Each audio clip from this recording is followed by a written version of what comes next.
I am Precious Mzeya Sakaleji. Good afternoon and welcome to Camnet TV Bida News. The headlines. UPND CADRES fighting over BUSEKO market harass Camnet TV journalists at MATERO police station. Former government officials in trouble for going away with state property. Join me with the details after this commercial. Team, the trajectory of the business looks very positive, and it looks like we'll be able to launch the ministry. There's so much data. Mom? Yes, baby? It says here, global warming and climate change is caused by the pollution from careless activities of human beings. Wow! Son, do you know I can turn my phone into a TV remote? How's that possible? It's so easy. Check this out. Be smart, be fast with mega data from Zamtel. Get your 15 GB mobile data for only 100 kwacha, 30 GB mobile data for only 200 kwacha, and your 70 GB LTE data bundle with free Netflix, YouTube, Facebook, and WhatsApp. Visit our Facebook page, website, or service centers countrywide for more information. Zamtel, your digital lifestyle partner. And now the media news in detail. A Lusaka water and sanitation company underground pipe has burst in Kalingalinga compound, leaving houses flooded in water. Area Councillor Mukubesa Nyoni says the development has disrupted properties of affected households and called on the water utility company to put up permanent measures to avoid pipe bursts. Meanwhile, Lusaka City Council company Pro Nshamba Mzungu has attributed the burst to land encroachment and calls on the community to avoid building on utilities water system.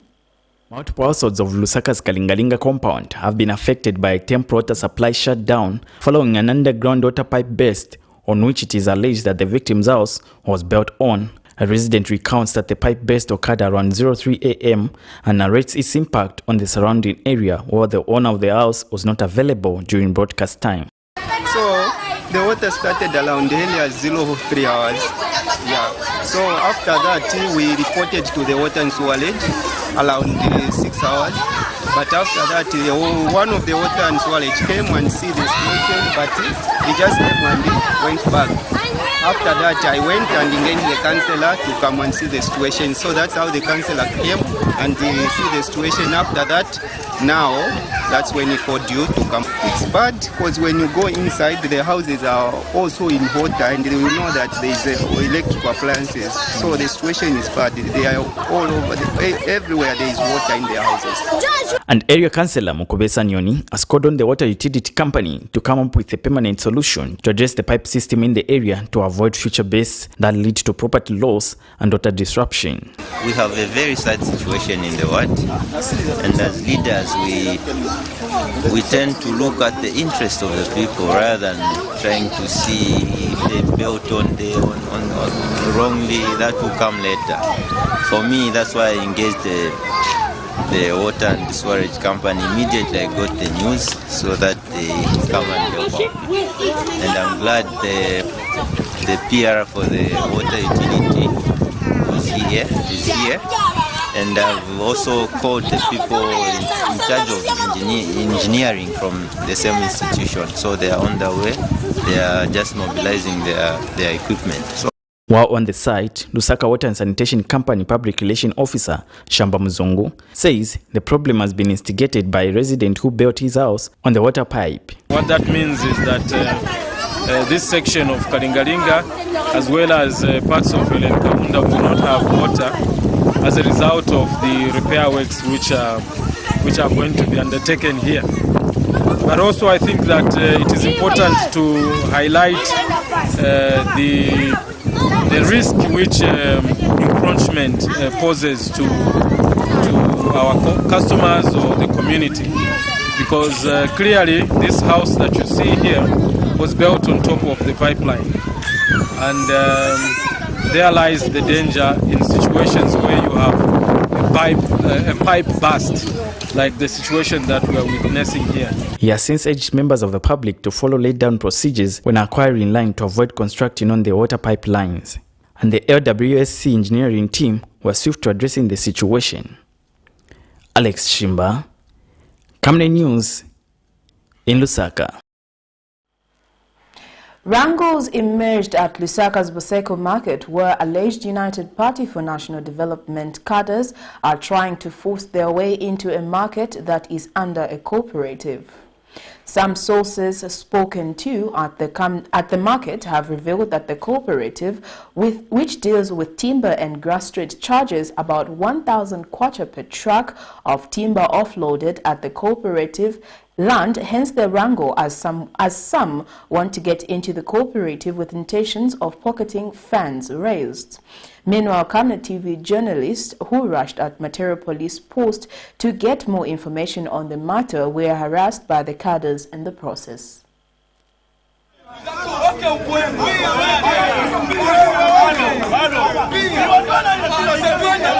Cadreism in markets has remained a problem for a long time, as it seems to be finding its way back to these facilities despite various efforts to curb the vice.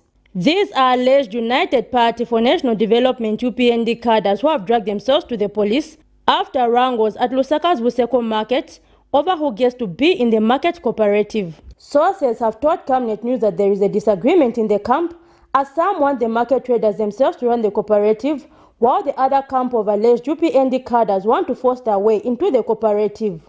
According to the sources, the cooperative, which goes by the name BUSEKO Timber and Grass Cooperative Society, has charges of approximately 1,000 kwacha for each truck of timber offloaded onto the cooperative land. They say it is due to this that the wrangle has emerged, as some allegedly want to make their way into the cooperative with the aim of pocketing funds. The Camnet News crew, which rushed to MATERO police, were harassed by the cadres who had engaged in an exchange of blows, demanding for the footage to be deleted. Are you being violent to me? I got your police. I'm a journalist. Please. I'm a journalist. You can't stop me from doing my job. You're harassing them. Two Camnet TV journalists were then held against their own will by cadres at this room at the police station in full view of the police, as the cadres continued demanding for the footage to be erased. UPND Lusaka District Security Chairman Mr. Vincent Piri, however, came to the rescue and has explained the situation at the market. We want our able minister to look into this issue seriously, because what is happening now is that the cooperative are regrouping, they are bringing people, youths from outside the market, harassing now marketeers. Chair lady of the cooperative, in the company of other cooperative leaders, have aired their concerns. Last week, banamenya secretary watu wake wachani wa cooperative bana mayuthi.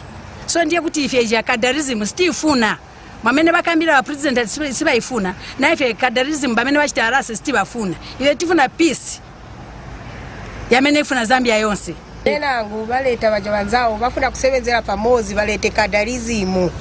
So banzao manje ndiye bamene bakana iya cadreism ba president banalesa kudala tienti konke chabe lo mwamene bakambira tisebenze na wa cooperative tipempeko nchito, but abo ba PF ndiye manje bali pamozi na UPND cadres bafuna basebenzere pamozi bazikolekita mandalama mu malo ya bene balibe mapepa ndiye vichitika patu pamalo. It seems like cadreism is still there. It has not ended because they don't want to work on their own. What they want is to just having something for free, and then to make matters worse, they are being harassing us as the owner of the cooperative. Meanwhile, when contacted over the issue of cadres in markets, UPND spokesperson Mr. Cornelius Muto could not give a comment, stating that he was held up in a meeting and would go back, but did not do so by broadcast time. Unfortunately, I'm in trauma right now and I'm having a Zoom meeting. Maybe I'm done, I'll call you back. Camnet News has since reached out to the Lusaka City Council to get more information on the matter. Okay, let me ask the market manager, then I'll get back to you. He will give me the details. Zipora Mshala, Camnet News, Lusaka. The Opposition Patriotic Front has charged that the money released by the Treasury towards paying farmers who supplied commodity to the Food Reserve Agency and the implementation of the free education is not adequate.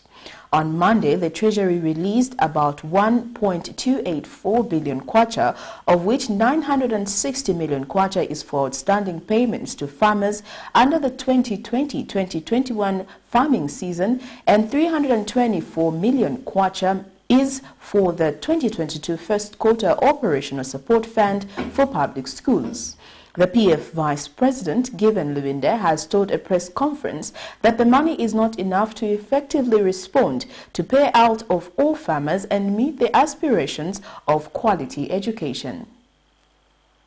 Zambians have been waiting to see the implementation of the free education policy as enshrined in the 2022 national budget, and farmers have been anxiously waiting for their money, and on the 3rd of January they had to step up to make their demands. Icho napa pako chakwebati imwe muri ma ministers nombo obufiwatira imwe mwayiminine paredio muletweba pasri process inshakta shani yatendeke yabafama nomba kaimwe balanda kaidele tuise tufite pano muimyo omuntu kayaye kwisa kulusaka bufiwashani kwa ina ndinde fukurunda pali abe icho ndeni pusha kili abala ndili atipatili nishani kuma office yenu ba minister filita ila atika. Monday, the Treasury responded by releasing over 1.2 billion kwacha, of which 960 million is for the outstanding payments to farmers and 324 million kwacha is for the 2022 first quarter operational support fund for public schools. On the issue of farmers, the Food Reserve Agency FRA owes farmers 1.6 billion kwacha for the maize they supplied, and out of that amount, the government has released 960 million kwacha. And speaking during a media address in Lusaka Tuesday, Patriotic Front PF Vice President Given Lubinde believes the money is not enough, as the government should disperse enough funds to pay all farmers. What is worse is that this amount of 960 million kwacha falls greatly short of paying all the farmers who have waited so long for their money. Since we're now in the long-awaited and much-publicized New Dawn budget, we in the Patriotic Front urge the government to release all the money to all the farmers immediately. There is no excuse whatsoever. They told us to wait for their 2022. And the opposition leader has observed that the 324 million kwacha allocation towards financing public schools in the wake of the free education policy is not enough and may compromise the standard of education. Note that there are more than 8,000 primary schools in Zambia. There are more than 1,000 secondary schools. There are more than 25 special education schools, let alone the early education childhood centers. As you can imagine, the 324 million translates to less than 30,000 kwacha per school for the first quarter. This, my dear friends, further translates to less than 10,000 kwacha per month.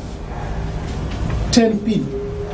And Mr. Lubinde also implored the government to timely release the Constituency Development Fund. We call upon Treasury to immediately release the CDF so that our members of parliament can start disbursing bursaries to the vulnerable children. He has also called on the government to pay suppliers of goods and services. Patrick Soko, Camnet News. Government has given former officials who served under the Patriotic Front a 7-day amnesty effective 4th January 2022, in which they should surrender all government motor vehicles in their possession or risk being prosecuted. Addressing the media Tuesday, Home Affairs and Internal Security Minister Jack Mwimbu says this directive cuts across the board, including parastatal organization leaders, political cadres and members of the public who are illegally holding onto the said government vehicles. Mr. Mwimbu says failure to return the vehicles, government through security wings will arrest and charge those found wanting with their offense of theft of motor vehicles. Within which to surrender them to government, counting effectively from today, the 4th of January 2022. Failure to do so government through the security wings shall institute investigations to recover all concealed motor vehicles, and individuals who will be found with the said motor vehicles shall be arrested and charged for theft of motor vehicles. On the political violence that has characterized Kawata constituency parliamentary by-election, slated for the 20th January 2022. This by-election follows the death of the United Party for National Development Member of Parliament, Honorable Levi Mkandawile, who died on 18th November 2021 in a tragic road traffic accident here in Zambia. May his soul continue to rest in peace. Zambia is known to be a haven of peace and a good example of democracy in the region and Africa as a whole. Well, that news item brings us to the end of Camnet TV Media News, but before we go, here are the headlines once again. UPND CADRES fighting over BUSEKO market arrests Camnet TV journalist at MATERO police station. Former government officials in trouble for going away with state property. Thank you for joining me. I am Precious Mzeya Sakaleji. Good afternoon. Stay safe.